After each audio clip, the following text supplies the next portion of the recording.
Dear students, আজিৰ ভিডিঅ'ত আমি আলোচনা কৰিম দশম শ্ৰেণীৰ সমাজ বিজ্ঞানৰ ইতিহাস খণ্ডৰ তৃতীয় অধ্যায় অসমত ব্ৰিটিছ বিৰোধী জাগৰণ আৰু কৃষক বিদ্ৰোহ। এই চেপ্টাৰটিৰ পৰা কুৱেশ্যন বেংকত যিখিনি MCQ দিয়া হৈছে সেইখিনি তোমালোকক সমাধান কৰি দিছোঁ আৰু কুৱেশ্যনখিনি সিলেক্ট কৰি দিছোঁ, বাছনি কৰি দিছোঁ। প্ৰি ফাইনেল ফাইনেলৰ কাৰণে তোমালোকৰ কাৰণে অত্যন্ত জৰুৰী হ'ব। এইখিনি তোমালোকে পঢ়িবা, শিকিবা আৰু যদি কোনো প্ৰশ্নৰ উত্তৰ বিচাৰি নোপোৱা তেন্তে কমেণ্ট কৰিবা, মই তাৰ সমাধান দিয়াৰ ব্যৱস্থা কৰিম। ইয়াৰ লগতে এটি কথা, যিসকলে এতিয়ালৈকে চেনেলটো ছাবস্ক্ৰাইব কৰা নাই তোমালোকে ছাবস্ক্ৰাইব কৰি দিবা যাতে নতুন ভিডিঅ'বিলাক পাই থাকা। এতিয়া ব'লা আমি ভিডিঅ'টি আৰম্ভ কৰোঁ।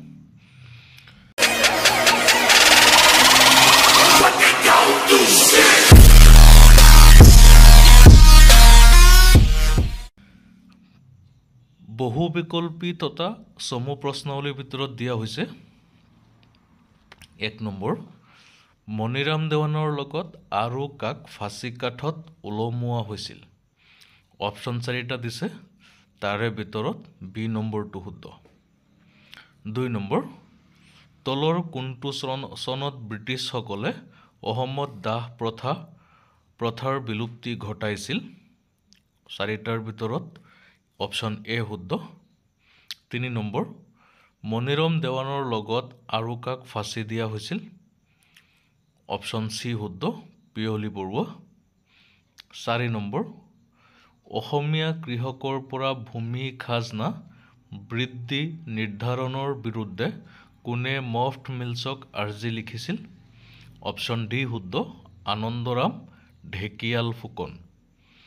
5 নম্বৰ, 1861 চনৰ জয়ন্তীয়া বিদ্ৰোহৰ নেতৃত্ব দিছিল? অপশ্যন চি শুদ্ধ, উকিয়াং নংবাই। 6 নম্বৰ, 1861 চনত সংগঠিত হোৱা কৃষক বিদ্ৰোহটো হ'ল? অপশ্যন ডি শুদ্ধ, ফুলগুৰি ধাৱা। এইকেইটা আগে পিছে আহিছে আৰু চোৱা কি আছে। তাৰ পিছৰ 7 নম্বৰ কুৱেশ্যনটো হ'ল 1881 চনত উত্তৰ কাছাৰৰ জনজাতীয় বিদ্ৰোহৰ নেতৃত্ব কোনে দিছিল? অপশ্যন বি শুদ্ধ, শম্ভুধন ফংলোচাই। তাৰপিছত 3 নম্বৰ কুৱেশ্যনটো চোৱা, ফুলগুৰি ধাৱা বিদ্ৰোহত ৰাইজৰ হাতত নিহত হোৱা ইংৰাজ বিষয়াজন আছিল? 4টা অপশ্যনৰ ভিতৰত লেফটেনেণ্ট ছিংগাৰ, এইটো শুদ্ধ। তাৰপিছত তলত দিয়াবোৰ শুদ্ধ নে অশুদ্ধ লিখা। 5 নম্বৰ কুৱেশ্যনটো চোৱা, গান্ধীৰ দাণ্ডী যাত্ৰাত অংশ লোৱা অসমীয়া ব্যক্তিগৰাকী হ'ল লীলাধৰ বৰুৱা, এইটো শুদ্ধ। এতিয়া তোমালোকক চমু প্ৰশ্নাৱলীৰ ভিতৰত কিছুমান প্ৰশ্ন বাছনি দিয়া হৈছে, চোৱা। 3 নম্বৰ, অসমত 1857-58 চনৰ বিদ্ৰোহ কিয় বিফল হৈছিল?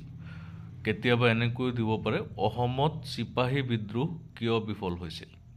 4 নম্বৰ, ইতিহাসত ফুলগুৰি ধাৱাৰ গুৰুত্বৰ বিষয়ে এটি চমু টোকা লিখা। 5 নম্বৰ, 1850 চনত ব্ৰিটিছৰ বিৰুদ্ধে জয়ন্তীয়াসকলে কৰা বিদ্ৰোহৰ বিষয়ে এটি চমু টোকা লিখা। 7 নম্বৰ, ৰঙিয়াৰ কৃষক বিদ্ৰোহৰ এটি চমু বিৱৰণ লিখা। 8 নম্বৰ, ভাৰতৰ 1857-58 চনৰ বিদ্ৰোহৰ কাৰণসমূহ আৰু অসমত ইয়াৰ প্ৰভাৱ চমুকৈ আলোচনা কৰা। 10 নম্বৰ, পথৰুঘাটৰ কৃষক বিদ্ৰোহৰ ওপৰত এটা টোকা লিখা। 13 নম্বৰ, ইয়াণ্ডাবু সন্ধি কেতিয়া স্বাক্ষৰিত হৈছিল? ইয়াৰ ফলাফল কি আছিল? তাৰপিছত আছে 14 নম্বৰ, অসমত 1857 চনৰ বিদ্ৰোহৰ বিফলতাৰ 3টা কাৰণ উল্লেখ কৰা। 15 নম্বৰ, অসমৰ কৃষক বিদ্ৰোহত ৰাইজমেলৰ ভূমিকা সম্পৰ্কে চমুকৈ লিখা। এইকেইটা আছিল তোমালোকৰ চমু প্ৰশ্নৰ উত্তৰ। এতিয়া ৰচনাধৰ্মী প্ৰশ্ন কিছুমান বাছি দিয়া হৈছে, চোৱা। 1 নম্বৰ, আহোম ৰাজ্যৰ পতনৰ পিছত ব্ৰিটিছসকলে অসমত কেনেদৰে প্ৰশাসনিক সংস্কাৰ প্ৰৱৰ্তন কৰিছিল আলোচনা কৰা। 2 নম্বৰ, অসমত 1857-58 চনত কিয় বিদ্ৰোহ সংগঠিত হৈছিল, মানে চিপাহী বিদ্ৰোহ কিয় হৈছিল অসমত। তাৰপিছত 6 নম্বৰ কুৱেশ্যনটো চোৱা, অসমত 1857 চনৰ বিদ্ৰোহৰ গুৰুত্ব সম্পৰ্কে চমুকৈ আলোচনা কৰা। ইয়াৰ উপৰিও অতিৰিক্তভাৱে তোমালোকৰ প্ৰয়োজনীয় কিছুমান প্ৰশ্নাৱলী দিয়া হৈছে, চোৱা। অতি চমু প্ৰশ্নৰ ভিতৰত 2 নম্বৰ, মণিৰাম দেৱানৰ প্ৰকৃত নাম কি আছিল। 3 নম্বৰ, মণিৰাম দেৱানে কোন আহোম কোঁৱৰক সিংহাসনত প্ৰতিষ্ঠা কৰিব বিচাৰিছিল। 4 নম্বৰ, মণিৰাম দেৱানে কোন বাঙালী মুক্তিয়াৰৰ লগ লাগি অসমৰ পৰা ইংৰাজক খেদোৱাৰ ষড়যন্ত্ৰ ৰচনা কৰিছিল। 8 নম্বৰ চোৱা, মণিৰাম দেৱানক ইংৰাজে কি পদত নিযুক্তি দিছিল।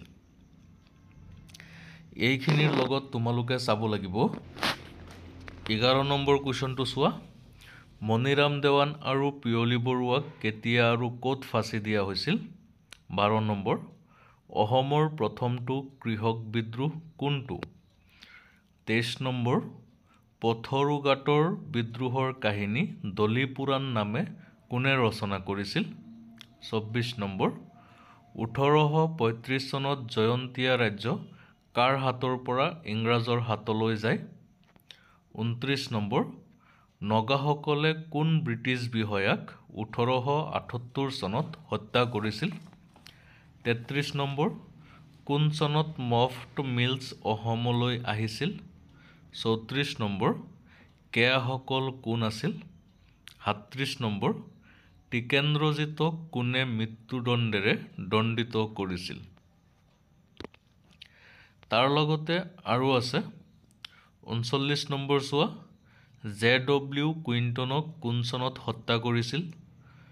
41 নম্বৰ, কোন কোন চনত টিকট কৰ আৰু আয়কৰ প্ৰৱৰ্তন কৰা হৈছিল। 42 নম্বৰ, ব্ৰিটিছৰ দিনত অসমৰ কৃষকৰ দুৰৱস্থাৰ দুটা কাৰণ লিখা। 44 নম্বৰ, লাচিমা ক'ত অৱস্থিত। আৰু বহুতো শ্বৰ্ট কুৱেশ্যন ইয়াৰ পৰা ইম্পৰ্টেণ্ট আছে, কিন্তু সেইখিনি বাছনি এই কাৰণেই কৰা নাই। কাৰণটো হৈছে তোমালোকৰ যিখিনি লং কুৱেশ্যন বাছি দিয়া হৈছে সেইকেইটাৰ কিছুমানৰ একেবাৰে মেইন পইণ্টতেই সেই অতি চমু প্ৰশ্নবিলাকৰ উত্তৰ আছে, সেইকাৰণে বাছি দিয়া নাই। তাৰপিছত অতিৰিক্তভাৱে চমু প্ৰশ্নাৱলী দুটামান আছে, চোৱা। 5 নম্বৰ, অসমত 1857 চনৰ বিদ্ৰোহৰ গুৰুত্ব সম্পৰ্কে লিখা।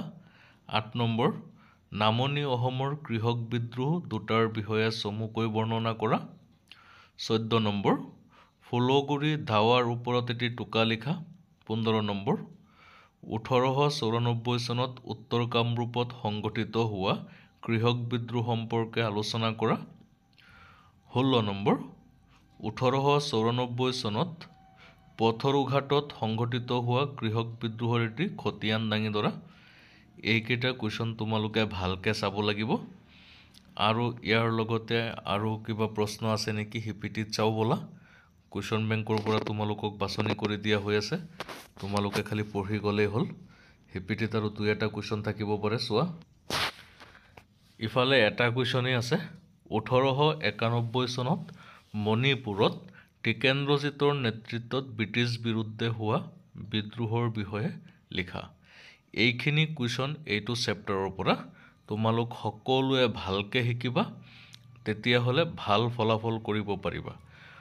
আজি যিবিলাক প্ৰশ্ন বাছি দিয়া হৈ আছে তোমালোকৰ যেনেকুৱা টাইপৰ কুৱেশ্যন আহিব বা আজিকালি যিটো পেটাৰ্ণত কুৱেশ্যন কটা হয় তাত যাতে তোমালোকে MCQখিনি কৰিব পাৰা তাৰ ওপৰত ভিত্তি কৰি প্ৰশ্নবিলাক বাছি দিয়া হৈ আছে। ডাইৰেক্ট MCQটো ষ্টেটমেণ্ট দিব, যিহেতু কমন পেলাব নোৱাৰি, খুব কমেই কমন পৰিব। গতিকে এই প্ৰশ্নবিলাকৰ উত্তৰ যদি শিকা তেতিয়াহ'লে তাৰ উত্তৰবিলাক তোমালোকে সুকলমে কৰিব পাৰিবা, অতি সহজতে কৰিব পাৰিবা। অন্যথা MCQৰো সমাধান কৰিব নোৱাৰা। লং কুৱেশ্যন কমন পৰিবই, তাৰ কাৰণে চিন্তা কৰিব নালাগে। তোমালোকে এইখিনি চাবা আৰু যদি কোনো প্ৰশ্নৰ উত্তৰ তোমালোকে বিচাৰি নোপোৱা বা তোমালোকৰ নাই তেতিয়াহ'লে তোমালোকে কমেণ্ট কৰিবা প্ৰশ্নটো লিখি মই তাৰ উত্তৰ দি দিয়াৰ ব্যৱস্থা কৰিম আজিলৈ ইমানখিনি নেক্সট আকৌ লগ পাম ধন্যবাদ